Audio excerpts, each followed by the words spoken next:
Hello YouTube and welcome to GrunfWorks Plays KSP. This is episode 17 of Interplanetary Voyage of Exploration, and today is a historic day for the Kerbal race, or historic night, depending on how you look at it.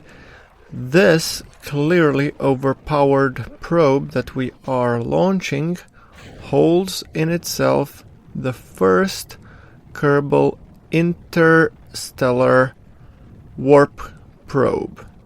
So, well, not interstellar, it's more Umbra Space Industries Alcubierre drive, but interstellar because it has the capability to travel among the stars. Anyway, we are launching it, and we had not previously tested it apart from just getting it into the orbit, because we didn't know how our computers don't have the necessary parameters, so we couldn't theoretically even come up with some sort of a model that would predict how this probe will fly. So this is sort of live testing, which is always exciting. Obviously not the first part, which is just launching into the orbit, but the second part, when we will be engaging our Alcubierre drive for the first time in Kerbal history. I don't know about you guys, but I'm very excited. Okay, so getting ready to ditch the fairing and deploy the fairing. As you can see, this is our probe, which we have designed in the episode 15. It is actually very small. It's 0.0625, and that's the intent, to keep it small and to keep it light so that it can travel and be all it can be. Okay, I'm going for a slightly higher apoapsis because we will be circularizing on the Vasimir plasma engine, and I want to be doing it on the sunny side because obviously I have some solar panels that will be doing so. And no, I don't want to set Kerbal as the target. That was just a glitch. Okay, now as we mentioned in the initial tutorial, let's first circularize, and then we will be figuring out how we will go about ejecting the probe. Okay, opening up the radiators. Time to also, start the nuclear reactor, because this ship has both solar panels and the nuclear reactor.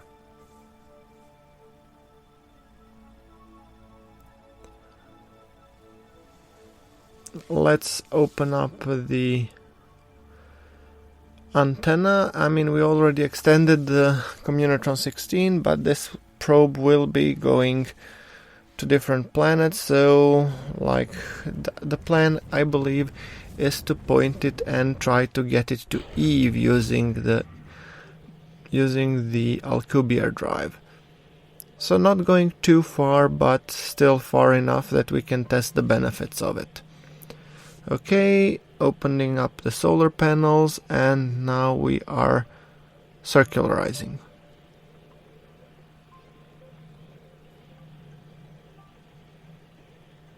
(140 meters per second to burn, and we have total of 1,700, which is more than enough. The probe kind of looks cool-ish pattern, although this is highly unrealistic to have the solar panels overlap like this, but okay. And I figured I might as well just be continuing burning because, yeah, we have enough delta V, we have enough power, so I could burn with full thrust, and might as well. Okay, let's check what would be our destination for today. You can see our flotilla traveling to Duna. I guess that's good.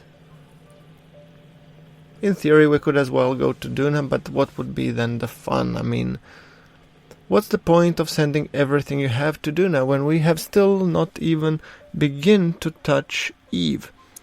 Okay, going to 100 by 200, and I tried to fire Alcubierre drive, and then I realized, oh, failsafe 900 kilometers, because Alcubierre drive, to use it, you have to be mostly out of the Kerbal's or any other planet's gravity well.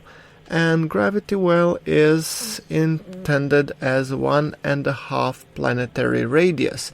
So for Kerbal, which is 600k, it's 900k altitude. So I am burning for the apoapsis of, let's say, 1000 kilometers. Beautiful screenshot. By the way, I know I've promised to some of you that I will try to have shorter burns that are not too long and tedious. Well, in this case, I have promised that after I have already recorded this episode, so I will try to spare you from the longer burns in the future, guys. Okay. Burning, and we will be coming up on 900 kilometer orbit shortly. And there we go. Let's go for 1000, and perfect. I'm pretty happy with that altitude, and then that means we can start packing the solar panels. And the moment we get to the apoapsis, we will be kicking our Alcubierre drive. So the guys at the KSC are very excited. All eyes are pointed at this probe, which basically little probe that could, or the little probe that will determine the fate of the KerbalKind, so to say. Well, determine the fate of the KerbalKind in a good way, I hope. Okay. Going up, or coasting up to the 900 kilometer orbit. Okay, and great. Time to kick in the Alcubierre drive. So let's see. Rotate so that we have a good view over the probe. And just press saved for posterity, turning on the Alcubierre drive, retracting the panels, and let's kick it. Screenshot. And okay. We go nicely, and full power in 3, 2, 1, and kick it. Whoa! Okay, stop it.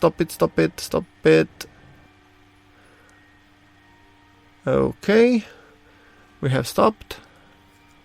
Wow! This is incredible, and the probe is so happy that it's starting to cartwheel on me. Okay, flight computer, stop kill rotation, how far are we? Okay, only 1 second. Cool. But this was really interesting test. Let's just see. Oh, we're already that far from Kerbal? Wow. We just, cleansed it. I mean, literally. Okay, time to plan our Eve encounter. So, we said we will go with full thrust, and I'm thinking the Gene has ordered the guys to burn for 10 seconds, but to give it 100% thrust, which clearly somebody goofed, because they have decided, or they have inputted 100 seconds and queued it, and there we go. Probe goes like, oh boy. We have already passed Eve. Abort! Stop it! Stop the probe, damn you! Well, guys, in hindsight, I have a perfectly good scientific explanation why we couldn't really stop the probe. Now, the probe is going to burn for 100 seconds and there's absolutely nothing we can do to stop it. The moment we kicked it in the full force, it was starting to go, well, if I read the manual correctly, 3 or 4 up to the speed of light. And if it goes, faster than light, our signal can never, which would tell it to terminate, can never catch up to it. So that means it will never know that we have sent the signal to abort. So as you can see, our probe is still burning, or call it what you will, engaging Alcubierre drive, and it has gone quite far actually. It will be really funny to actually see, how far, to actually have to see how when the Kerbal engineers will be explaining this to Gene.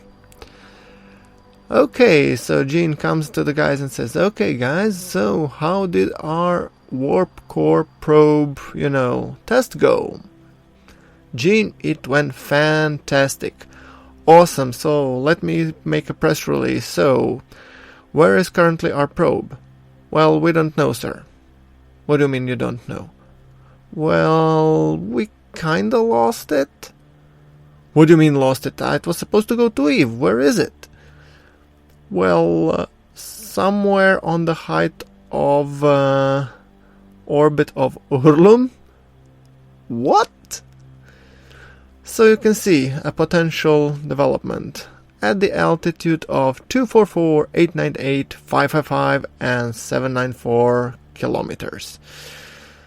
So yeah, the end probe ended between Urlum and Plock.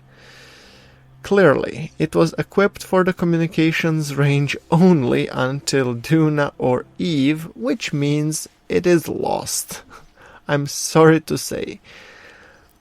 However, Gene, knowing his Kerbals, has an ace up its sleeve, and the more sharp-eyed among you will notice something on this build list.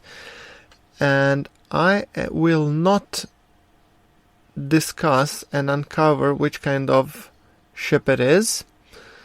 It is a ship that we are building, but we will not uncover it until we fly it, and then if you will be interested, I will post an episode on how to build it. Okay.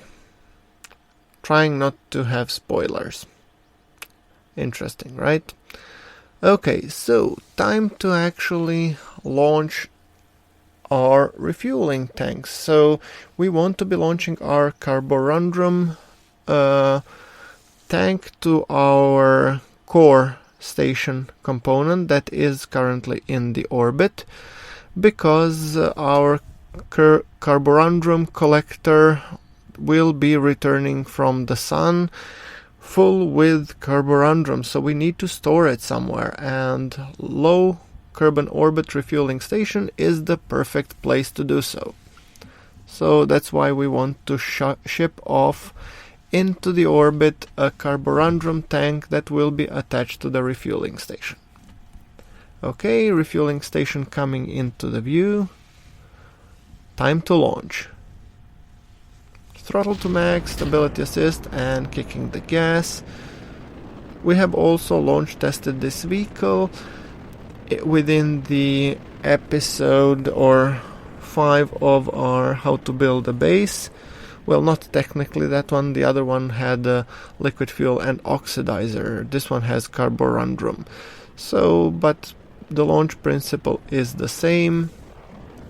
Rocket running straight and true on the solid rocket boosters, which we will be detaching as soon as they run out of fuel and switching to our main engine. Overall, I'm pretty happy with this launcher. It has served me pretty well, and detaching, perfect, kicking the main engine, and as you can see, our rocket is running straight and true, which is great because we will really need to dock this carborundrum tank to the main orbital station. Well, not main orbital station. Jesus, where is my head? to the Kerbal Refueling station in low carbon orbit of 95 kilometers. There you go, that's what I was thinking. Okay. Time to ditch the fairing. Let's just put the Orienter rocket orbit prograde and getting it ready to burn to intercept our target, as indicated by my better burn time mod, kicking the gas and reducing our target relative velocity because it's just insane. You don't want a target relative velocity of 1 kilometer per second, now do you? Would it be interesting for some speed docking? Okay, I forgot to put the clamshell deploy. I really don't like confetti.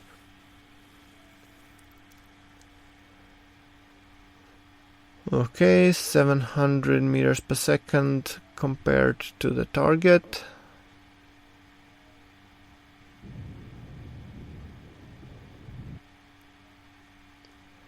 Okay, our target retrograde markers are aligned, so we are just waiting for the station to come a little bit closer so that we can perform the docking.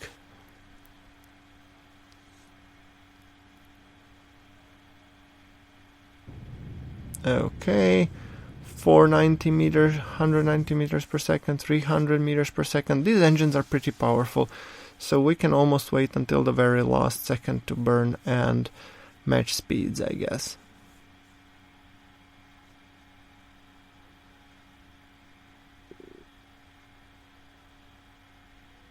Okay, we have a very nice encounter. Perfect. Burning and reducing the target relative velocity.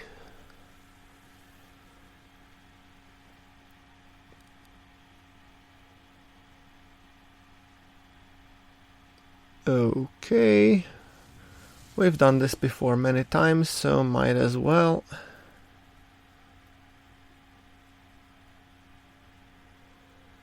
Okay, come on. Target 207 meters per second, so it will be coming fast.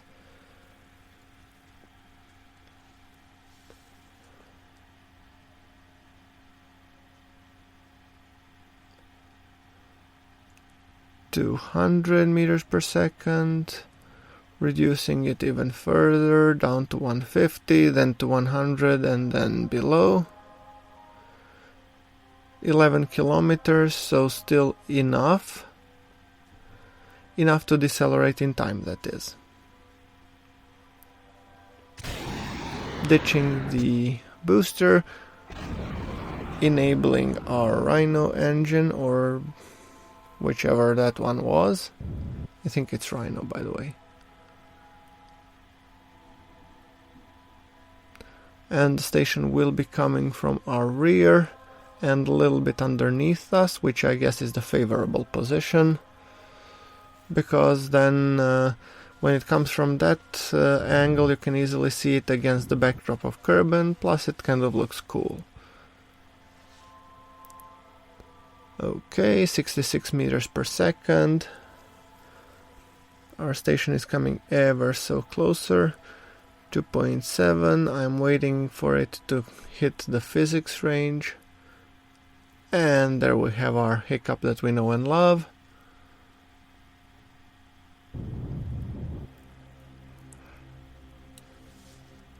Great. We can see already the solar panels, how they look. 1.9 kilometers to go.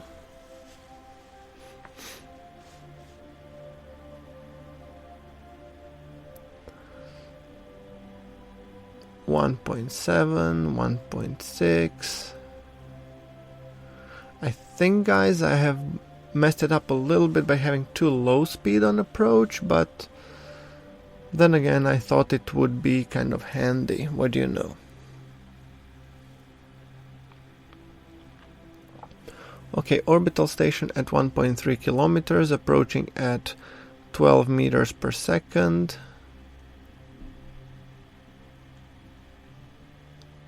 Okay, 1100. And then we would be slowing down, and after we slow down significantly enough, then we will ditch the fairing and just dock the carborundum tank. That's the plan anyway.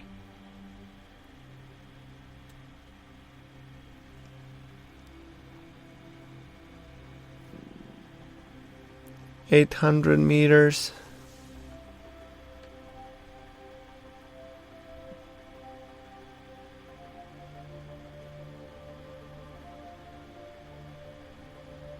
Roughly 700 meters. So we are slowly but surely approaching at 6.3 meters per second. Could have been done a little bit faster though, I guess, but then again, doesn't really matter. The important thing is that we dock this sucker.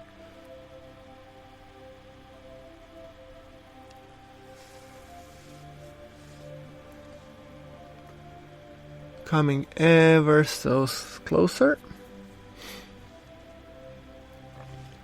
420-ish at 0.7, so let's orient orbit normal and decouple from the fairing. Perfect. Didn't seem to be working. Oh, now it did. Interesting, for some reason it didn't want to detach, I don't know. Okay, controlling from our main docking port and pointing towards the station docking port of choice. I'd really like to take that one that is inoccupied. Thank you very much.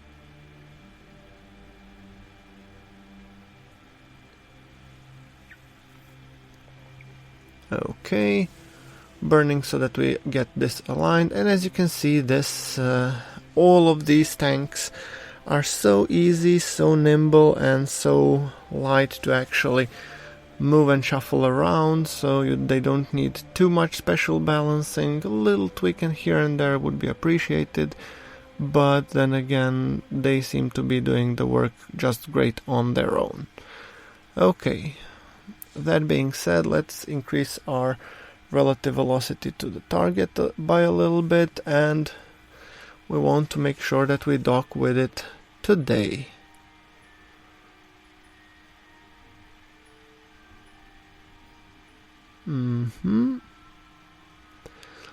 Target at 200 meters.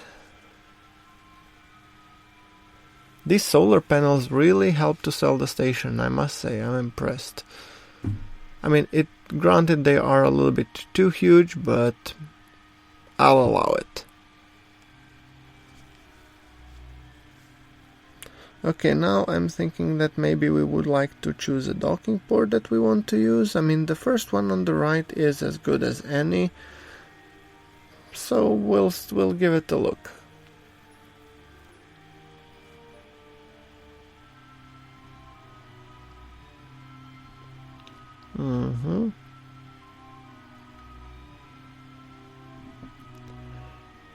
Okay, 70 meters.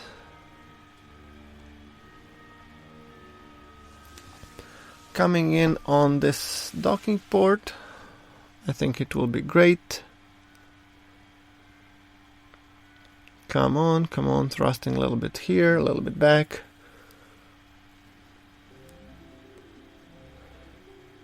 $23 meters, 20 meters.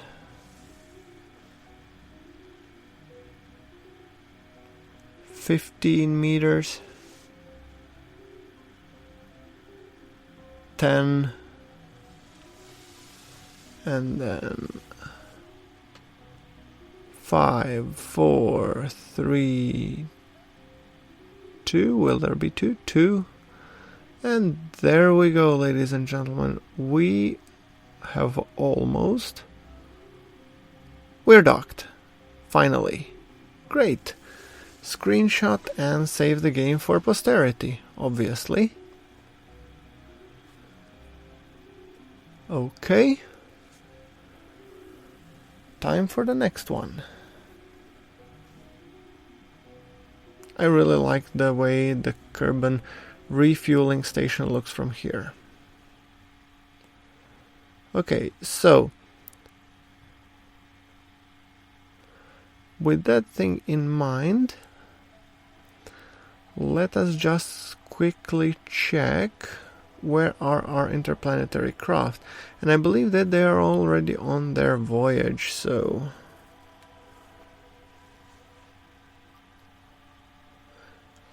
And here in the orbit around Sun we have our carborundrum launcher, or miner collector, call it whatever you want to. I think collector would be the best. Carborundrum collector, yes. I think I even saw it somewhere mentioned.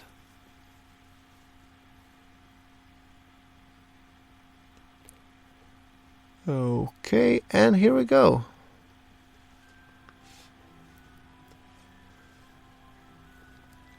Great, this is our solar particle collector, which collects carborundrum, and as you can see it has fully loaded on the carborundrum, giving us a whopping 182,000 delta V.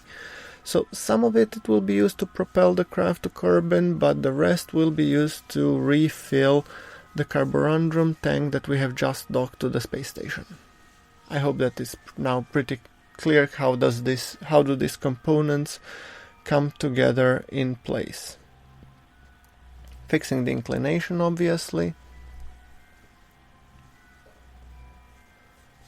Not really a major deal when it comes to inclination, it's just 25 meters per second for a vessel that has a lot. Okay, let's just execute the maneuver, and I'm not gonna be detaching the magnetoplasmodynamic engines just yet.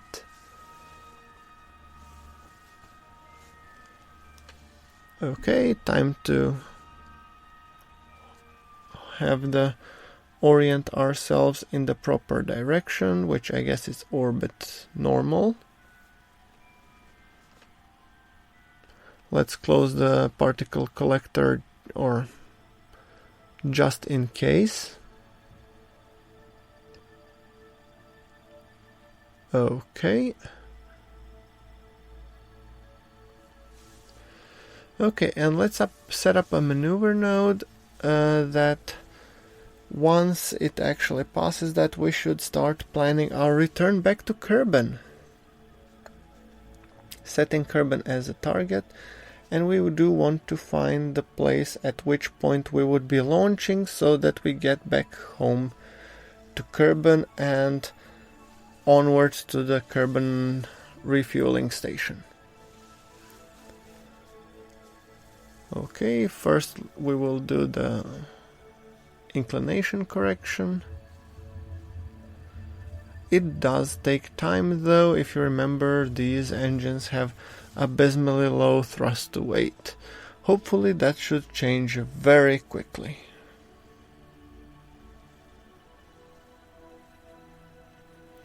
Okay, let's try and see if we can add a maneuver node for the where we will be burning for return to Kerbal.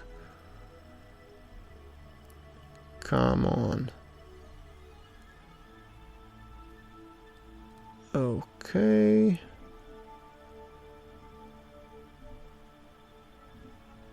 Okay. Inputting various things from Prograde, and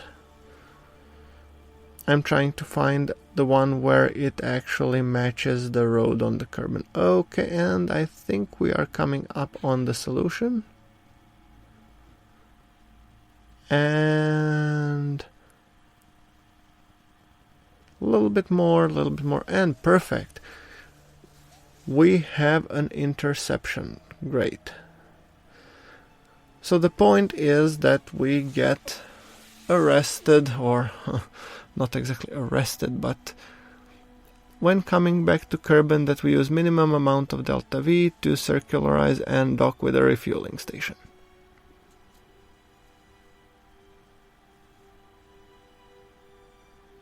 Okay. Perfect.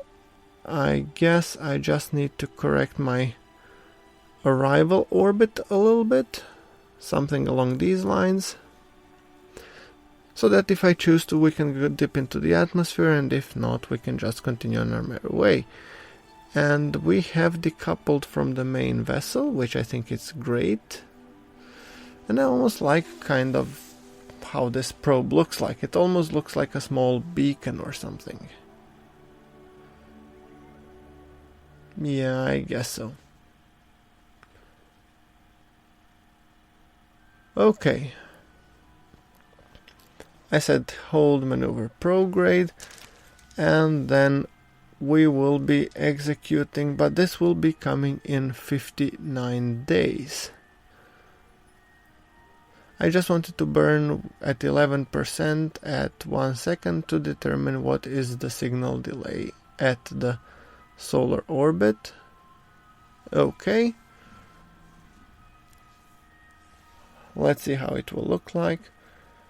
I mean, time to test that engine that we have been talking so much about. So 17 seconds.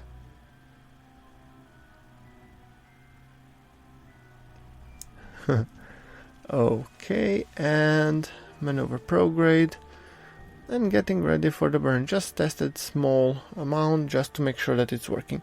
Okay guys, I think I will be calling it for this episode. Like if you like the episode, and hit subscribe for more KSP content that is coming soon.